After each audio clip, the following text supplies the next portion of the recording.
Welcome to Rivalry Week Takeover, presented by Academy Sports and Outdoors. I'm Joe Cook. That's RT Young. This is a special edition of the Reheat. For the first time since 2010, Texas A&M is heading to Austin to play a football game. We're going to talk a little bit about what the rivalry has entailed over the past 365 days, over the past 30,000 days. I don't know how long it's been since the Aggies have been in Texas and all the different memories we have watching that game on Thanksgiving, the day after Thanksgiving, or the Saturday after Thanksgiving. Of course, make sure you like the video, make sure you subscribe to the channel, and if you've not done so yet, go to InsideTexas.com, sign up, get your first week for just $1. If there's ever a week to join, this is it. If there was ever a time to spend that $1, this is it. All the insight leading up to the game, analysis, news of the week, and recruiting intel as National Signing Day gets closer and closer. And RT, you and I were just talking about how last year you were writing about the Cold War, and we got some basketball games, we got some baseball regionals, we got a few different things, but we never got to see Johnny Manziel, play in Austin, and we never got to see Sam Allinger play in College Station. We got to see Quinn Ewers and Arch Manning play in College Station, but that was after a hiatus in this rivalry that lasted way too long. Yeah, last year before the game, the inaugural kickoff of this game in the SEC, I wrote about the 13-year Cold War that was really defined by recruiting, and it was defined on internet pettiness and really a lot of schadenfreude because, and it's been funny, like I check A&M scores much less the last 2 years on any given Saturday when Texas is playing. But I was checking them all the time for those 13 years in between. And it was almost like this, you had to check every week because that's kind of what the rivalry was defined by. You very rarely had a common opponent, and it was just sort of, did we win? Did they lose? Okay, that makes for a good Saturday. A whole lot of transitive property. I think fans on both sides of the rivalry got very well adept at using the transitive property. Well, we beat them and they beat them and they beat them, and just trying to use that as justification for who was the better team. Frankly, there were definitely a few seasons in the 2010s, not that A&M was a supernova or anything, but that Texas was fortunate that they didn't have to play one of their two biggest rivals in those years, because that could have been more salt in what was already a rough middle of the 2010s under Charlie Strong and Tom Herman and late Mac Brown. But yeah, glad the rivalry is back. Glad it's not a Cold War anymore. And now, hey, it's about what happens on the field, because as we know, Texas A&M is 11-0. They're having a very good season. Their first really great season post maybe World War II, or you could throw the Jackie Sherrill era in there. But if they lose to the Longhorns on Friday, then that maybe puts a little bit of a damper on a special season. But also, Texas has really underperformed. It's been a disappointing season for Texas fans like myself, especially given all the offseason hype and starting the season preseason number one. And if they fall to 8-4, the quintessential Texas A&M record on Friday night on Black Friday, that is going to be the ultimate salt in the wound for what's been a pretty rough season relative to expectations for Texas fans. Well, I think we kind of covered the last year when we went all through this, did the Justin Tucker kick and all the different things around that 2011 game. But one thing I'm glad you mentioned is about this basically being like an internet battle, about recruiting being where all this really took place. And I think the first time I was really introduced to what recruiting was, I think was in 2013, maybe 2014. It was a 2014 class when Zaycove and Henderson flipped from Texas to Texas A&M. And that's when I kind of realized, like, oh, this is the only place these battles are going to play out. If that was a 2014 class, what came next, and that was a 2015 class. And I'm not sure if there's been a more spirited or almost vicious recruiting battle or collection of battles, since that 2015 class. Think of Malik Jefferson and Dalen Mack and Kyler Murray, Chris Boyd, Holton Hill, DeAndre McNeil. I think Larry Pryor may have been in that group. Like There were so many different players that the Charlie Strong versus Kevin Sumlin war in recruiting. They were in the middle of it because that's all we had to go off of, and that carried over a little bit the next year with Brandon Jones in the documentary and that famous little episode in recruiting. And I always tell people that documentary is great.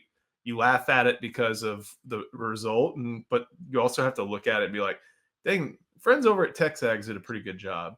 But that's where it all was. It was on the recruiting trail. It was on websites. It was, on an occasional basketball game between Shaka and the guy who just left, Buzz. It was in football regionals. Like, it was never anywhere where it mattered for fans, and now it's Two in a place where baseball games. yeah. Well, I'm not never a place where it mattered, but a place where if you were football focused, you're like, whatever. And now, in another oddity, like, these teams are not often this good at the same time together. Never. I don't think have they ever had a mutual besides last year. Have they ever? Well, A&M didn't have 9 wins. I don't. And Texas doesn't have it right now. I don't know if they've ever had a season where they played where both teams have had 9 wins or more. And obviously, Texas could get that with a win on Friday, but it's not. There's currently 8-3. Yeah, so you've never seen both teams be in national contention like this. It's been one-sided, and there have been some top 25 matchups, and this will probably find its way into the top 15 as a matchup, but never where both have had this dual ability to reach a very lofty point in college football. And that's something very interesting that, I don't remember the Southwest Conference days, but like in the Big 12 days, like, and some of that has to do with going from Fran to, the Packers coach that they had, to, leaving the league. But there was never a time where just both teams overlapped with high level success. And in the first 2 years, this rivalry is back. Texas has the playoff year last year, and A&M's fighting for a spot in the SEC title and is still a good team. And it's flipped. Texas A&M fighting for a spot in the SEC title. Texas not able to get to Atlanta, but still fighting for a playoff spot. Both these teams are high quality in the SEC, and it makes this rivalry that was gone for so long just mean a little bit more, like the league likes to say. You know what year this actually reminds me of, Joe? And it's my first vivid memory of the Texas A&M. Are we still calling it the Lone Star Showdown? I don't know, but it's the Ricky Williams year in 1998, because Texas, if you remember, couldn't make the Big 12 championship. A&M, I think, was already in no matter what, and they ended up getting to the Big 12 championship and upsetting Kansas State, with Dat Win having a crucial role in that game. But obviously, that game is remembered by the fact that Ricky Williams broke the all-time rushing record, and that Texas really it kind of did what they could do on Friday. A&M was having a special season in Texas in a lot of ways. At least spoiled the regular season part of it. They went on to win the Big 12 championship, so I'm sure Aggie fans still remember that season very fondly. But at the end of the day, the Texas player won the Heisman Trophy because of his effort in that game, broke the all-time rushing record. Texas had a really good first year proof of concept year under Mac Brown. So the circumstances are certainly different. But as far as there being kind of meaningful stakes for both sides that don't just resemble bragging rights, where last year had some pretty big stakes, but ultimately A&M wasn't going to be a playoff team unless they snuck into the SEC championship and won. And then 2011 was all about bragging rights. So, and then 2010 was, hey, A&M wanted to get the last game in Austin until this year.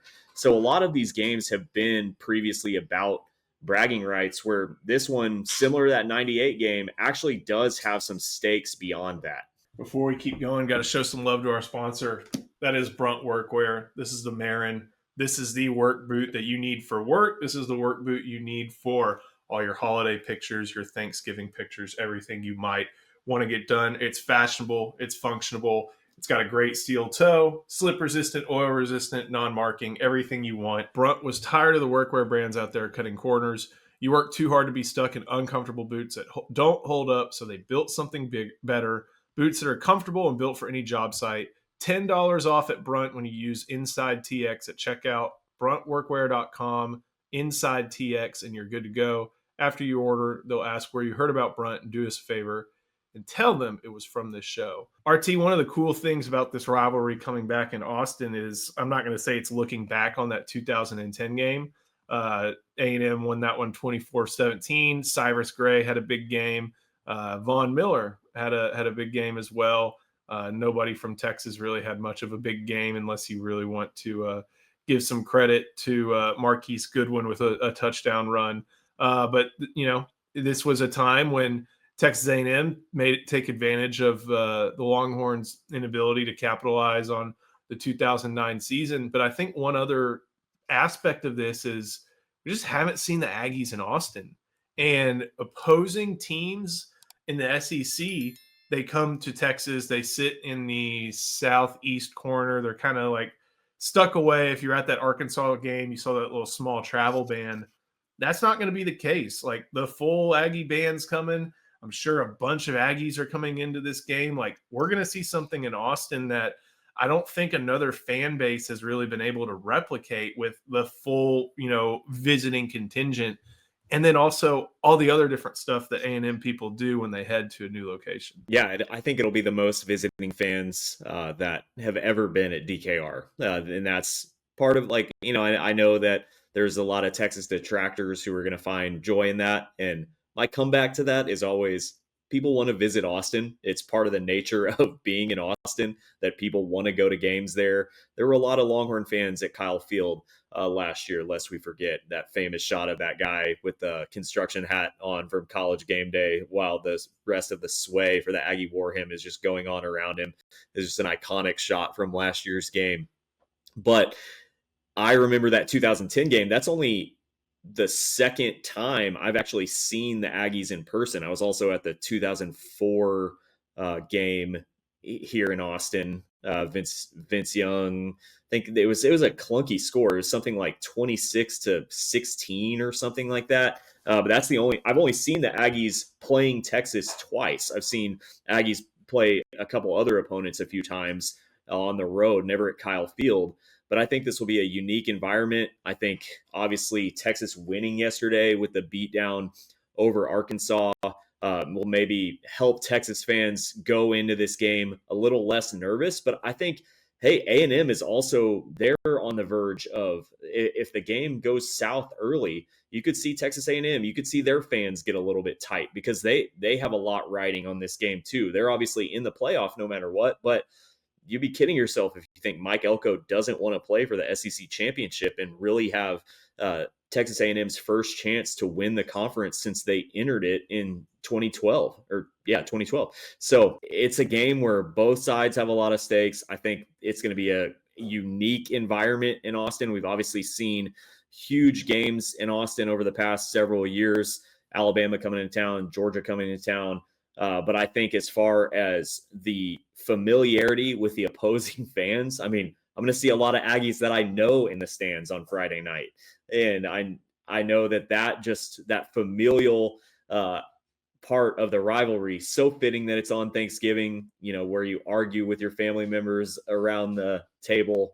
It's very fitting, and I can't wait. I think it's going to be an experience at DKR that we really haven't seen before, because I think so many of those games in the 2000s were really one-sided beatdowns. You occasionally would have A&M play spoiler, like Colt McCoy's freshman year, and then a couple times at Kyle Field, but really that was very one-sided, where, and in the 80s and 90s, which you and I don't, early 90s at least, we don't remember, that was very one-sided on the A&M side. So I think this is going to be an environment on the 40 acres between these two teams that really this generation of Longhorn fans hasn't seen. I'm really excited to see it. A&M, when they go to a new town, and it's not a new town, but they try to take it over, I think they always try to do their midnight yell on like the Capitol steps. They'll walk down Congress Avenue. Let's be real, they all live here anyway. I always give my Aggie fans a hard time, when they talk crap about Austin. I'm like, well, you live in Austin and you got here as soon as you could. So, I think that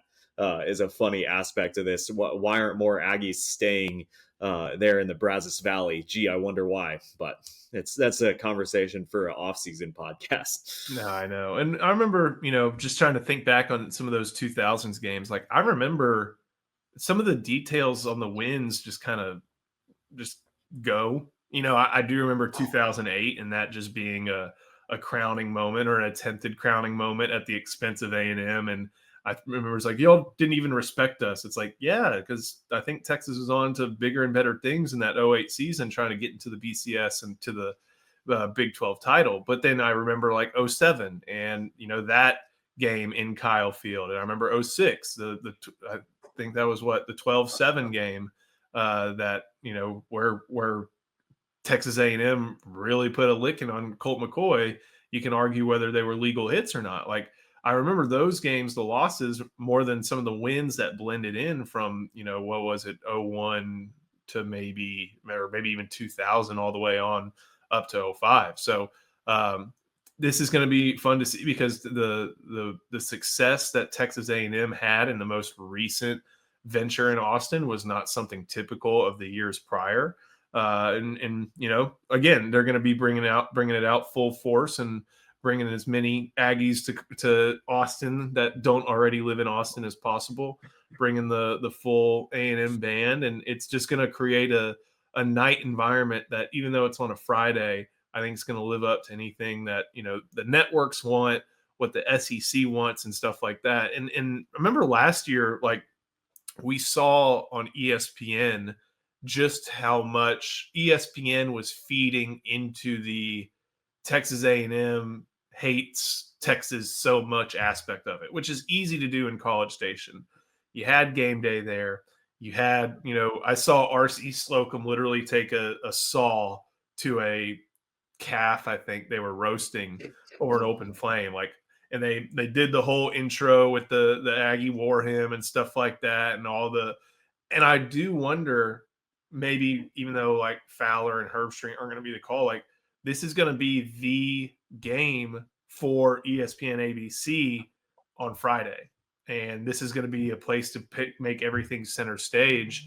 And I wonder how much they lean into the, hey, as much as some snooty Texas fans will be like, they're not really our rival. They're a little brother. You can still have a rivalry with your little brother, but instead of addressing it in a dismissive way, like I see so many Texas fans do toward A&M. Read the Aggie thread on it Inside Texas, and then that will definitely tell you that this is a rivalry game. I never bought into that. So. I wonder what's going to happen if ESPN's going to show like the way Texas views the rivalry and how they want to beat A&M and do it often, at least in football over the course of history. And that last game in 2010 that doesn't get talked about because it was the last one in Austin, because everybody remembers, and we talk about the Tucker kick. Like, it's been 15 years and all the different things that have happened. I wonder how it's highlighted on Friday, because there's still going to be a lot of air to fill on ESPN. Let me ask you this, Joe. What do you, as a someone who went to Texas, I was about to say a fan, but you are a professional journalist. You are not a fan like myself. What do you think the rightful day of this rivalry is? Because last year I thought it was really weird with it being on Saturday. It felt out of place with it being on a Saturday, where the Iron Bowl was earlier that day, where the game between Michigan and Ohio State was that morning. It was fun to have a day of football, but I know what I think. Are you a Thanksgiving Day guy, or are you a Black Friday guy for this game? I like Black Friday. And my freshman year at Texas was 2012. So it was the first year they didn't have A&M on the schedule. And what Texas would try to do is, except for the weird year where they went to Kansas on Thanksgiving weekend, Yeah, that they made would no try sense. to have an in-state team on that day. And typically it was Tech or TCU. Sometimes I got Baylor. Kansas State snuck in there one year.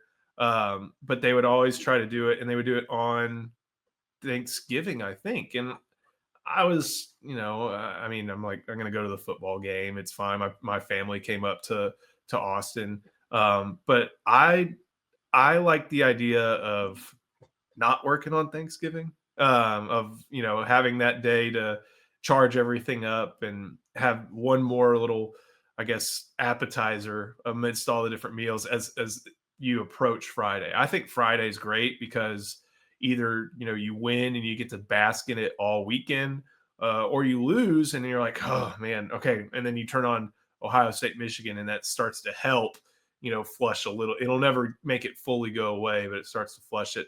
The Saturday was cool, but I think that should be a one-time thing just because it was the first time back in so long. Michigan, Ohio State always gets the morning. Iron Bowl typically gets that mid-afternoon slate, although it's going to be at night this year. And then they took Oh, I didn't advantage of realize the that. opportunity with ABC and ESPN. But I like the Black Friday game. I think obviously TV considerations have killed college football and what it tries to do on weeknights. You're not going to beat the NFL Network game on Thursday. Now Amazon's trying to get in on Black Friday and have games then. And you know what? That's going to get more eyeballs in Texas versus Texas A&M. But I think what is smart about Texas and Texas A&M is they are like, you know what? If somebody's watching the NFL instead of us, we weren't trying to get to them anyway. Yeah. You live with that. And I think hopefully going forward, it stays on Thursday or Friday to give itself the spotlight it deserves. Because that's what Ole Miss and Mississippi State do. They know that, like, hey, this isn't always going to be at the forefront of everybody's mind. Well, let's play at a unique time so everybody can watch us no matter what. And I think Was the Texas Egg and Bowl Texas on? A&M should be doing that as well.